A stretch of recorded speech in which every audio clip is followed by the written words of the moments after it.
Assalamualaikum, selamat pagi anak-anak. Hari ini kita akan belajar matematika mengenai faktor bilangan. Di sini Ibu akan menjelaskan faktor suatu bilangan dan faktor persekutuan dua bilangan. Sebetulnya konsepnya masih sama seperti kelipatan, hanya saja hari ini kita akan menentukan faktornya. Di sini Ibu akan menjelaskan apa sih yang dimaksud dengan faktor suatu bilangan. Faktor dari suatu bilangan adalah bilangan-bilangan yang dapat membagi habis bilangan tersebut.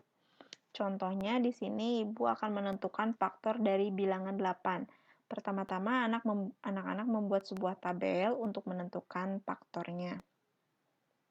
Kita akan menentukan faktor dari 8. Isi yang paling atas itu untuk faktornya yang akan ditentukan. Kemudian di sini yang paling kiri ini anak-anak isi dengan angka pembagi dan yang paling kanan ini anak-anak isi dengan hasilnya. Kita bagi dulu dengan angka yang paling kecil yaitu angka 1. 8 bagi 1 itu hasilnya 8. 8, kemudian naik lagi, bagi 2 itu hasilnya 4. Naik lagi ke angka 3, 8 bagi 3 bisa tidak? Bisa sebetulnya, hanya saja hasilnya akan koma. Yang kita butuhkan itu angkanya bukan desimal. Jadi angka biasa. Jadi 8 naik lagi ke angka 4.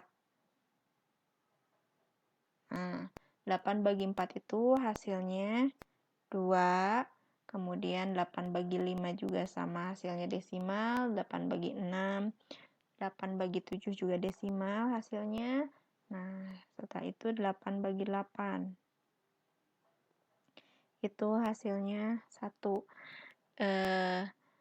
Jadi, anak-anak untuk menentukan faktor ini tuh sampai ke angka 1 ini lagi hasilnya. Bagaimana cara menentukan ke angka 1 lagi hasilnya? Dari sini, ketika si angka pembaginya menunjukkan sama dengan yang difaktorkan. Berarti sampai sini pemfaktorannya. Jadi, faktor dari 8 itu adalah ini. 1, 2, 4, dan 8. 1, 2, 4, dan 8. Oke, contoh selanjutnya. Tentukan faktor dari 10. Kita bagi lagi dengan angka yang paling kecil, yaitu angka 1. 10 bagi 1 itu 10. 10 bagi 2 itu 5. 10 bagi 3 itu desimal hasilnya. Bagi 4 juga sama. Kita bagi 5 itu ada. Bagi 5 itu 2. Bagi 6. Bagi 7 juga sama desimal. Bagi 8 juga desimal, bagi 9 juga sama desimal, bagi 10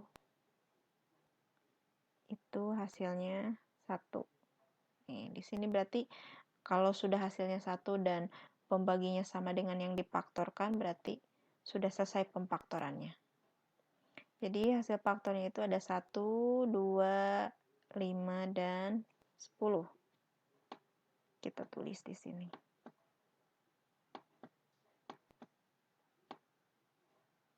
Oke. Bagaimana jika salah satu faktor hilang? Contoh soalnya seperti ini.